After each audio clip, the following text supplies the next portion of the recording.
Hello. I'm really thinking about buying a gun. What do you guys think? I have the same worries about buying a gun as I do about buying a dildo. Just because I know with enough lonely nights, I'm eventually just going to turn it on myself. I had a very loaded conversation with my mom the other day. My mom asked, Jesse, when I get old and sick, can I move into your house or are you going to put me in a nursing home? Which is a very loaded question, because to be honest, my mom's really asking, son, can I die at your place someday? I'm just flattered she thinks I'm going to be a homeowner. Like, oh, Mom, you know I'm 31 and doing comedy, right? Like, I think I'm going to let her move in with me. Nursing homes suck. They really just make people live a little bit longer, but they're not good years worth having. We're animals. You're supposed to die when you're so shitty at living you can't do it anymore. And that's the way it should be. Everybody's last memory of their father should be him screaming, "Go on without me," while a wolf swallows him whole. And you remember him as a hero, and you get a vendetta with a wolf. So all good things. So I know it's not all good. I know one day I'm gonna come home and find my mom in a broken heap at the bottom of the steps. Good. That's beautiful. That's nature right there. Stairs are the apex predator of the elderly. That's like getting picked off by a bald eagle. That's beautiful. Just, sorry if I'm a bit of a downer. I'm very fascinated with death. I'm like the death friend. Like, my friends don't call me for barbecues. They don't call me for double dates. But anytime a stupid cousin hangs himself, I am the belle of the ball. My phone is blowing up. I have never been a best man, 8-time MVP pallbearer. That's networking right there, goddammit. Listen, if your 5 closest friends and relatives aren't dead, you're not living right. I'm living right. My friends are so good at living, they're all fucking dead. In my book, your coolness is built on the bones of your loved ones. Speaking of bones, let's talk about dicks. Can I get a round of applause? Round of applause, people here who are circumcised.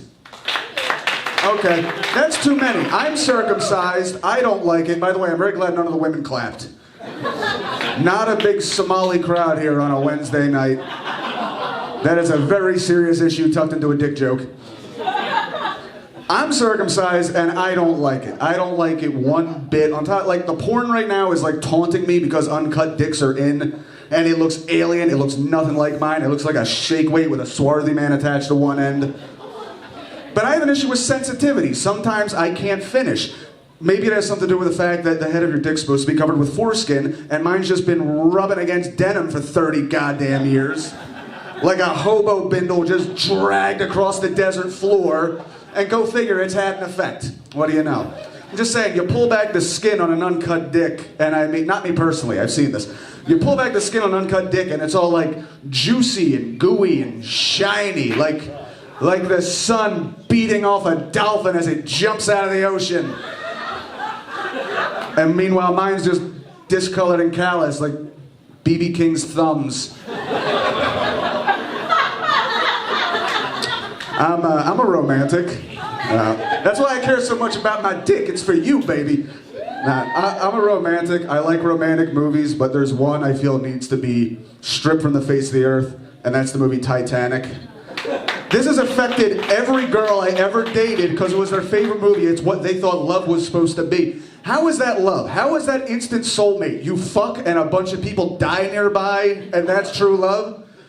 If somebody was railing a secretary in a closet on 9/11, are they still together to this day? You know what pisses me off about that movie? It's a bad romance movie, because does anybody remember what happens after Jack dies, what Rose does? Don't worry, I'll tell you. She goes to America and she marries some schlub who wasn't the love of her life, didn't paint her like a French whore, didn't take her down to steerage to party with his ethnic buddies.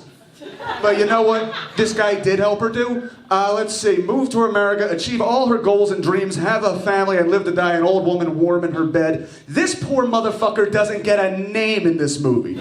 That's the romance I want to hear about. And you know this guy heard about it for 60 goddamn years. Jack wouldn't have made me live in a townhouse. Yeah, that hairless, lice-ridden twink was gonna have good credit. Okay, Ro. You know, every time he gave her jewelry, she just rolled her eyes. Never knew why. Never knew there was a diamond the size of a chihuahua's head in a shoebox in the closet, rattling against the kid's baby teeth.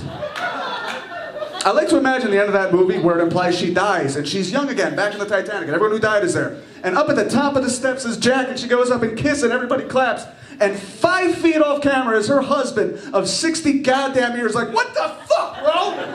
I've been waiting here since 1973. You're here 5 minutes and you're cucking me in the afterlife? For a guy she spent a weekend with, this isn't fucking romance. This is the story of grandma fucked a drifter on a boat once. I'm Jesse Draham. Thank you for letting me ruin Titanic for you. Good night.